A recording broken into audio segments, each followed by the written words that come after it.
Welcome back to the fourth part of our study on worship. And in this study, we're going to be looking at what other people and what God can see in our worship. So our worship is going to be built on the foundation we talked about. But this is what other people can see, which means it's really going to be the things that we do in worship. And so again, just to review very briefly, Jesus said worship is important. Because in John 4:23 he says, "But an hour is coming and now is, when the true worshipers will worship the Father in spirit and truth. For such people the Father seeks to be his worshipers." So God's looking for worshipers. We want to be those. We also need to look at something we haven't mentioned earlier, and that is, he said, when the true worshipers will worship the Father in spirit and truth. That means that some people aren't worshiping. It's not our job to be critical of them, but it's our job to make sure that we are true worshipers of God.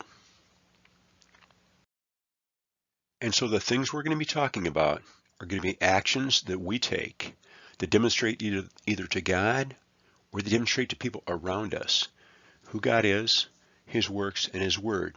Now I said they demonstrate it to God or to those around us, but at times they're even just thoughts that we're having where we aren't thinking, I'm worshiping right now. We're not even thinking I'm praying right now, but we're having these thoughts of God is incredible. And we're not saying that out loud to anyone maybe, but even those thoughts are thoughts of worship. Those are actually worship. And of course, God understands our thoughts. He knows our thoughts. But if it's based on who he is or his works or his words, that's what's going to happen. It's the actions that happen in our life based on those things. Now, the challenge here is this. If these are things that other people can sometimes see, we have to be careful that we don't do them so that they can be seen. In other words, we're doing these things because we're offering something to God. We're doing these things because of how awesome God is. We're not doing these things so that other people will look at us and say, that guy is an awesome worshiper. That woman is an awesome worshiper. That is what we don't want. Some people have talked about being transparent. And an object that is completely transparent is never seen. An object that is completely transparent, if there's something inside of them, that's what you see. And so in a sense, we want to be transparent in worship. We want people to look right through us and to see Jesus Christ. We want them to be able to look right through us and say, I think I see God better now. I think I understand God better now. Not, I think that person is an incredible performer. That person has an incredible voice, something like that. So we want people to see us, not so that they see us at all, but we want them to see us so that they can see Jesus. That's our goal. That's the reason why these actions happen in the book of Psalms, is so that people can see God. And so there are at least four things that happen a lot in the book of Psalms, and that's what we're going to focus on here. So they all happen to start with S. I didn't pick them for that reason, but as I'm going through and looking at these things, it's like, wow, these all start with an S. And so I call them the four S's, the walls of worship. And they're singing, they're saying things to God or to others. So you can think of it as say and pray. Their service and their sacrifice. And those things all happen in the book of Psalms. And then also some of them you see a lot in other places too. Like in Leviticus, you see a lot of sacrifice. Of course, there's sacrifice throughout the entire Old Testament. And of course, then you also see sacrifice in the Gospels as Jesus lays down his life for us. There's service all the way through the Old Testament, where you see the priests or the Levites or others serving God. And then, of course, you see the service then of Christ, and you see the service of the apostles and the other followers of Jesus in the New Testament. So we see these things in the New Testament too, but we're going to focus primarily on what the book of Psalms says about them. So these are the four things we're looking at: singing, what we say to God and others, our service, and our sacrifice. When we look at the book of Psalms, a lot of people recognize Psalms was a songbook. It's what the Jews used for centuries in their worship and still do today in their worship of God. And it was given to them for that reason, so they could sing it, so they could have these songs running through their minds all the time. But what does the book of Psalms say itself about singing? Because it does talk about that too. And so these are a few of the verses. It says, "But let all who take refuge in you be glad. Let them ever sing for joy." God wants to hear us singing, and he wants to hear us singing joyfully. There are sometimes when we may go into worship, we've got something else in our mind, and we're really not singing for joy. But that should be a big part of our expression of God has done incredible things for us. That should be in our voices as we sing. In Psalm 13:6, he says, "I will sing to the Lord because he has dealt bountifully with me."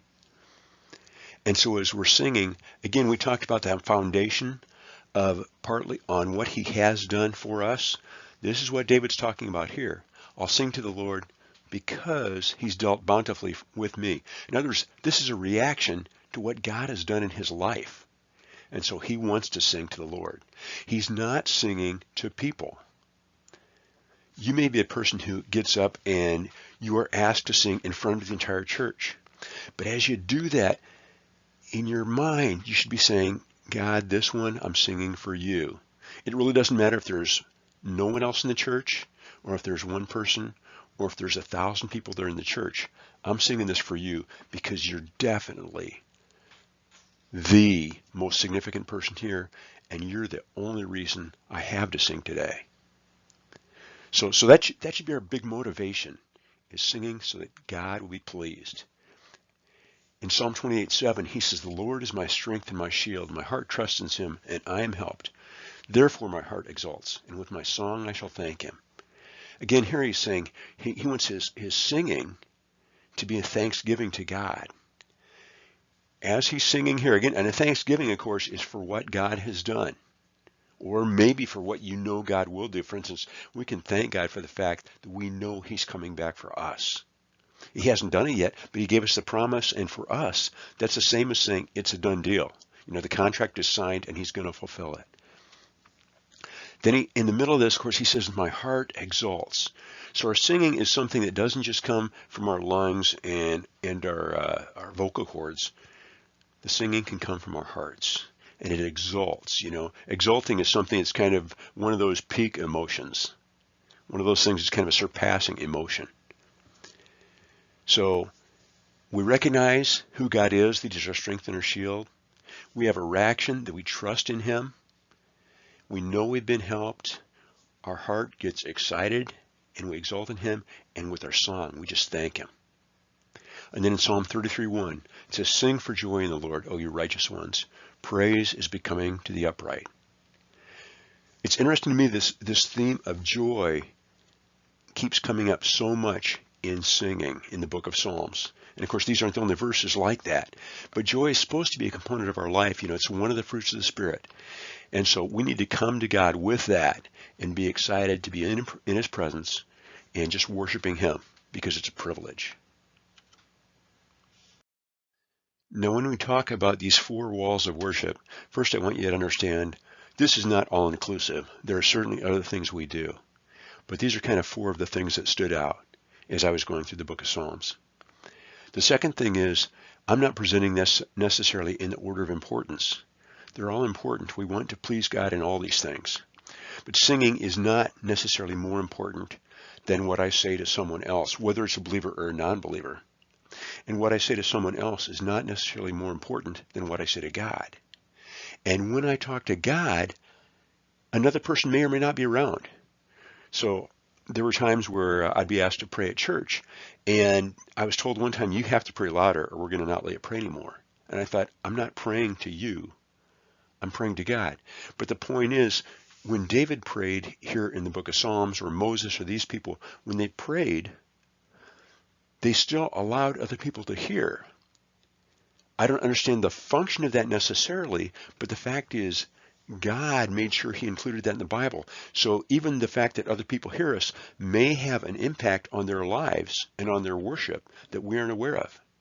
If I say, "God, I really want to thank you because," I begin listing specific things God's done in my life, that may impact the other people who hear me to help them worship better.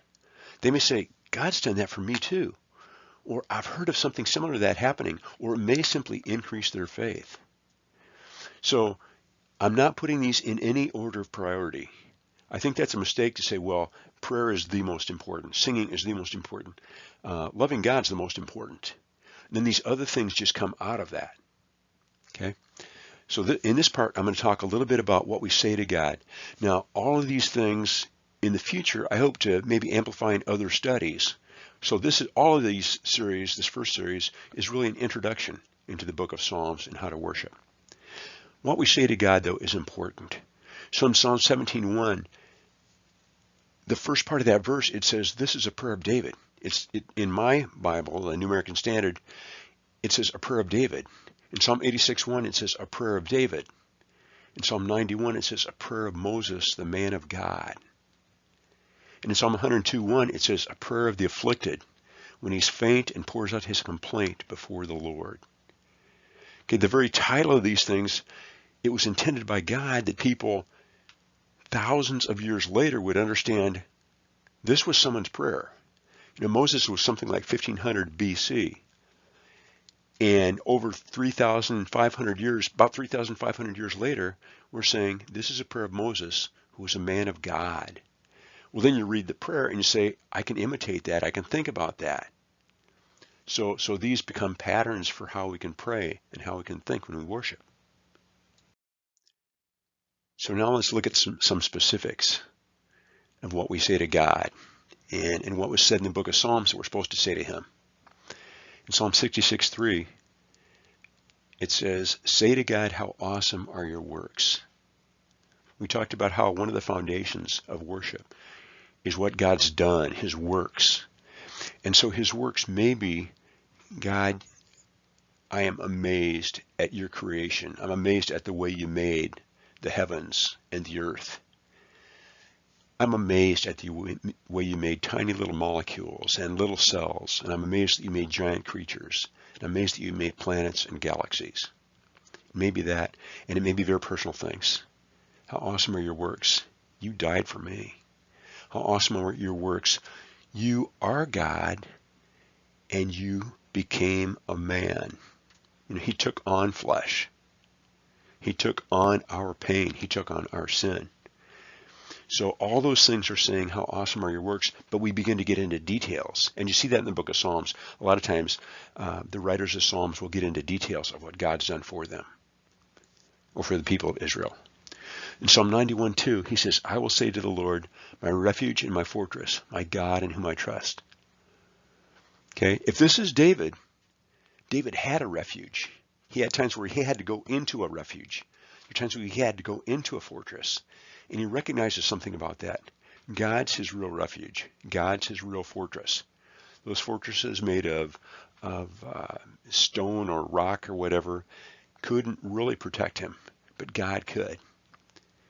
And so he says, you're my refuge, you're my fortress. You're my God in whom I trust. That's the way we're supposed to talk to God. But what he's saying here is he isn't just saying this to God, he's saying that he will say it. And so we're supposed to be talking to God. In Psalm 90, verse 1, he says, Lord, you've been our dwelling place in all generations. So again, he's talking to God and saying, you are our dwelling place. Now this is Moses, who spent the first third of his life about kind of living between lives. He was an Israelite, and yet he was living as, in a sense, a descendant of the Pharaoh. And so a lot of people would have thought of him as kind of being the future Pharaoh or something like that possibly. Then he would have been living in palaces, nice places. Then for the middle third of his life, he's kind of out there in the wilderness, pretty much alone. He has a dwelling place. He probably has a tent or something, but it's certainly not like what he used to have. Then the last third of his life, he's certainly not alone anymore. Now he's with millions of people, but he's in the desert. And he's not living in things of comfort at all. And it's not, even if he lived in a nice place, I wouldn't consider that a dwelling place because he's surrounded by all these people who are whining and complaining. And all he's doing basically, it seems like day after day, is solving their problems. And he looks to God and he says, Lord, you've been our dwelling place. God is our dwelling place. Not my dwelling place alone, but our dwelling place. In Psalm 51:15, he says, O Lord, open my lips that my mouth may declare your praise. First, he's asking God to open his mouth so that he can declare God's praise. And you say, that's a noble thing, that's a great thing. But again, getting back to the thought, this is Psalm 51. This is very shortly after Nathan has confronted him and allowed him to rediscover that he committed adultery, that he basically had a man put to death, that he covered up his sin, that he was trying to get the man to do something himself, trying to get Uriah to do something so that it would cover up David's sin. He'd really messed up bad. And now, perhaps the same day, perhaps the same week, he writes and he says, O Lord, open my lips, that my mouth may declare your praise. He wants that relationship with God back, where he can talk to God and love God and declare God's praise. He wants that back. So it's real easy to go over this verse and kind of gloss over it. But that's a neat one, saying, God, I want the relationship back. And so in our lives, when we mess up, maybe we need to go into this psalm and say, God, that's what I want. I want it back too. And then to realize, again, this is something God chose to record forever, which to me says he wants us to realize that we can declare his praise. In Psalm 63, verse 3, he says, because your loving kindness is better than life, my lips will praise you. So he's talking to God, and here he's not talking about God's works necessarily. He's talking partly about God's character. God's loving kindness is better than life. And because of that, he wants to praise God, and he's going to praise God. This is kind of his commitment. Because your loving kindness is great, because of who you are, this is what I'm going to do. So our worship is really a reaction to seeing God and understanding God better.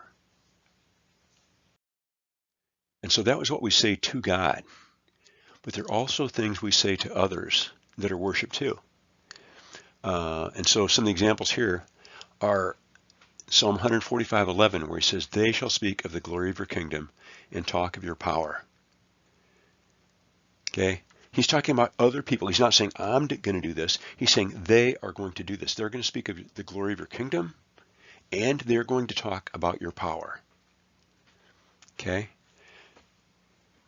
In Psalm 145:21, he says, my mouth will speak the praise of the Lord. So he's not saying in this case, I'm going to be talking to God. He's just saying, I'm going to speak the praise of the Lord. I'm going to be talking probably to people about God and how amazing he is. In Psalm 40, verse 16, he says, let those who love your salvation say continually, the Lord be magnified. Okay, so he wants us all the time to be pointing to God, saying God is completely amazing. Now, the word magnified doesn't always mean, and I may have mentioned this before, it doesn't always mean to make something bigger, because in reality, we never make anything bigger, really. When we magnify something, it means we see it a lot more clearly, and it's bigger in our eyesight. And so here when he says, the Lord be magnified, he wants God to become bigger in our eyesight. God's infinite. He should completely flood our minds. He wants him to be bigger. Okay? But we're supposed to be saying that. In Psalm 107:2, he says, let the redeemed of the Lord say so, whom he's redeemed from the hand of the adversaries. We're supposed to be saying this. He says, say among the nations, the Lord reigns. Indeed, the world is firmly established. Again, we're supposed to be talking about these things. This may come up as a reaction of something we've planned, where we think, I want to talk to this person, and I'm going to say the following things about God just to encourage them. Maybe they're a believer, maybe they're not. I want to say some things specifically to help them. It may be that you happen to be talking to someone, and all of a sudden you just think, I want to say this right now so that they'll understand a little bit more about who God is. And it may be just something that you just say because you're thinking all of a sudden, I can't believe God did that. That is totally amazing. And it's not only not planned, but as you say it, you haven't really thought 3 or 4 words ahead. It's just God did something amazing for me. I really wish you could understand that. Again, it may be to a believer, it may not be to a believer. David and the others in Psalms don't seem to make a whole lot of distinction about who they're talking about. So in this last verse, he says, say among the nations. You have to assume, primarily when you talk say among the nations, there'd be people who don't believe in God. But still, we can say things among them that will help give God glory. The third wall of worship we're talking about here is the wall of service. It's things that we do, perhaps without speaking at all, to serve God. And so that's part of worship too. And so in Psalm 2:11, it says, worship the Lord with reverence and rejoice with trembling. Now first, that does say something about our attitude as we worship. We should have reverence, and there should be an amount of fear there, and there should be rejoicing. All those 3 things go together. But you look at that and you say, there's not the word service. Well, the reason I bring that up is there is a word in Hebrew, and I'm not a Hebrew scholar at all. But the word right there that says worship also means service. And so a lot of times sometimes in the book of Psalms and sometimes in other books, it will talk about who others served foreign gods, or where other people served God, the real God. And sometimes they use the same word as they do right here for worship, because sometimes it was the same word. We happen to translate it as service or worship. But sometimes they use the same word for both. Okay? In Psalm 72:11, it says, and let all kings bow down before him, all nations serve him. I mean, in a sense, that's kind of the ultimate goal, isn't it? We want everyone to serve God. But that's part of our worship. This is not a slavery to him. It's serving him. It's serving a God who has done so much for us. And so we serve him, giving back the little that we have, just because of our love and gratitude. In Psalm 100, verse 2, it says, serve the Lord with gladness.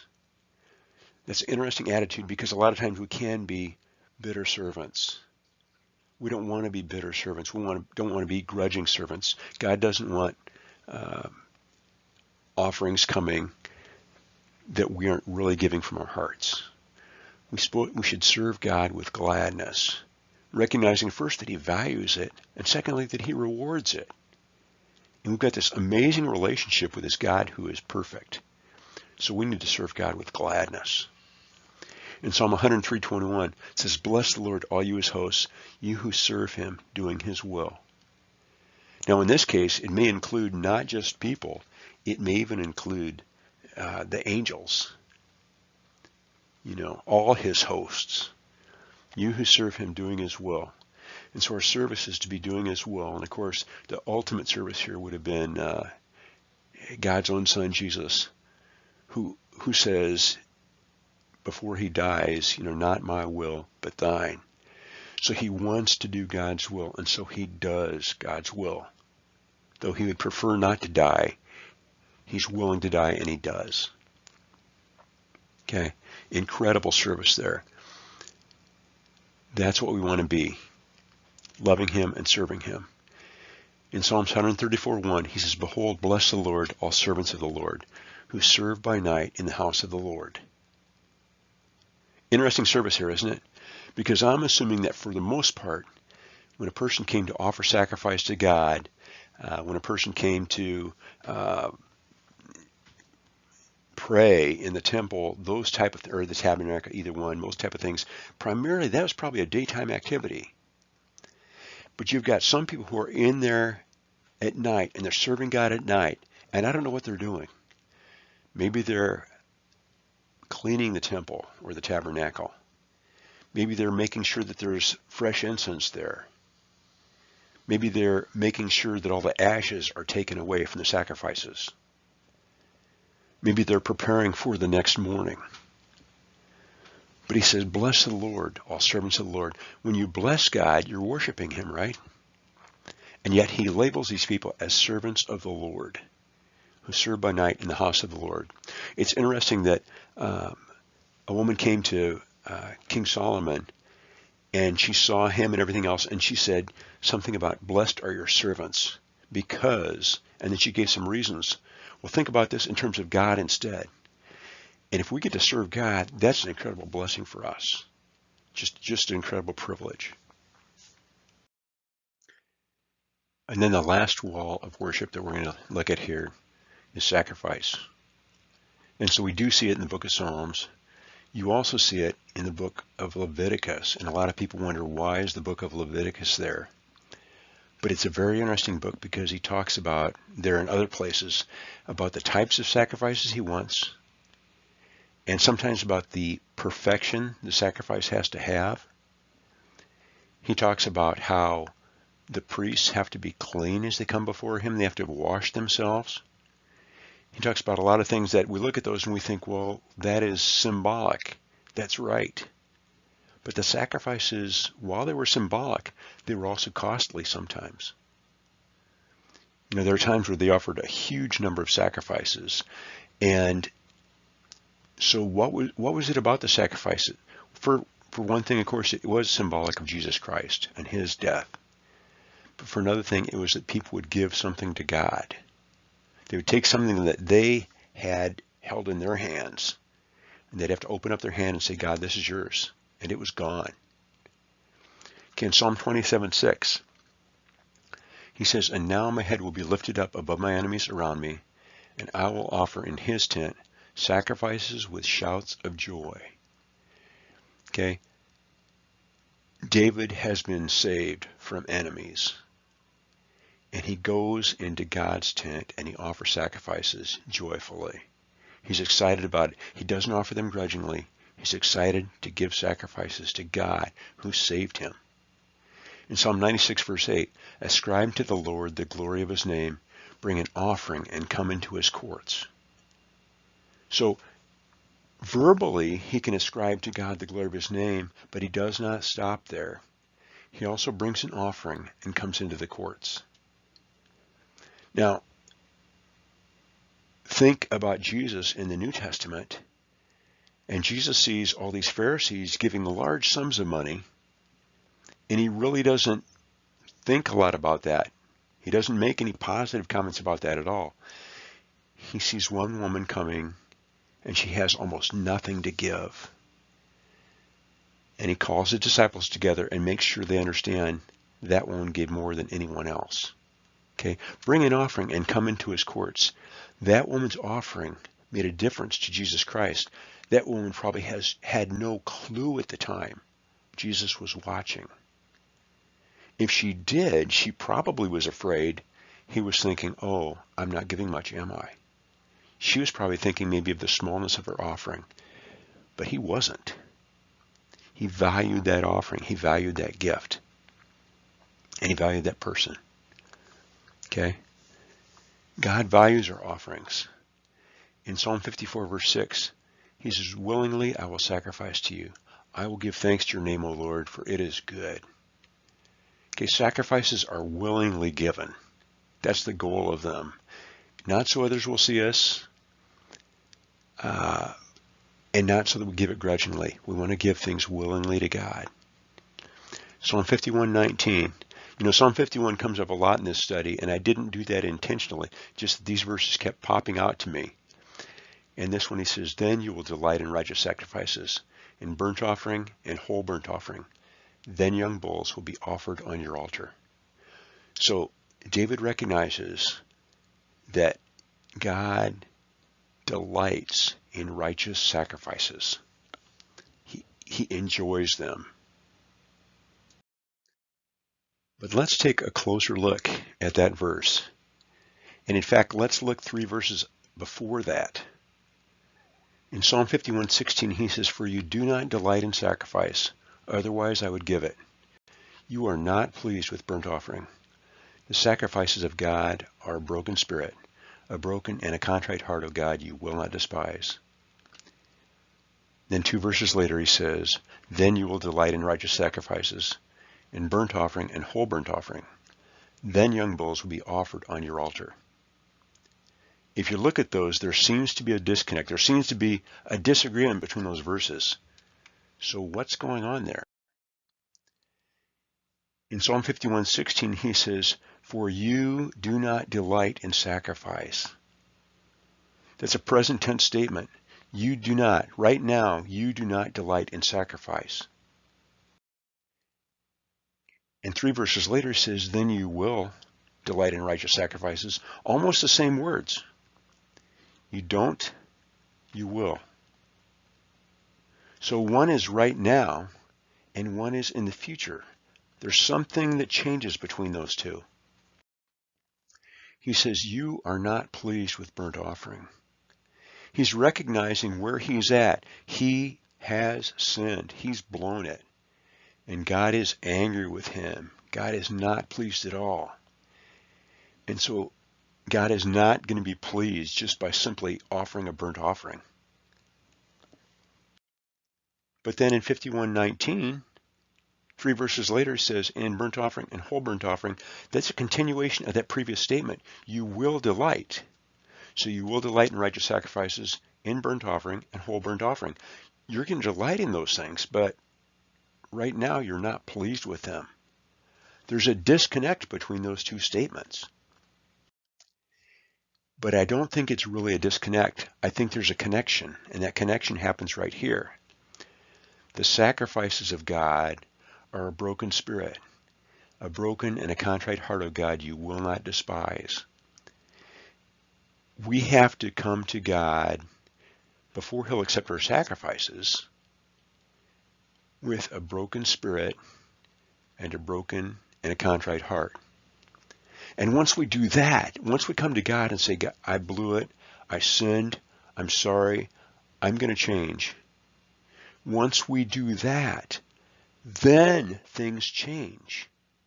It's here I am, I'm a sinner, you want a broken spirit, you want a broken and contrite heart. Okay, God, that's where I'm at. And notice God's reaction. He doesn't despise it. He doesn't look at us and say, look, you're a rotten sinner, and I know you're going to go out and you're going to do this again. And he doesn't look at that. It says, you will not despise. David recognized God's attitudes. And so then he can say, then you'll delight in sacrifices, in whole burnt offerings. So those are the 4 walls of worship we're talking about. Singing, speaking, serving, and sacrifice. There are other things in the book of Psalms you could easily look at and say, what about this? What about this? What about this? I tried to pick out 4 that I guess you could say kind of dominate. 4 things that David or Moses or the other people who authored different parts of the book of Psalms wrote that tend to take up a large part of it. Now that doesn't mean we can sing anything we want, or we can say anything we want, or we can do any kind of serving or sacrifice. We have to build on the foundation. But those are kind of the 4 things that God and other people are going to see. So thank you again for listening to our study. I hope you're digging into Psalms on your own. I hope you're finding out that God has written some amazing things for us in that book. Thanks again.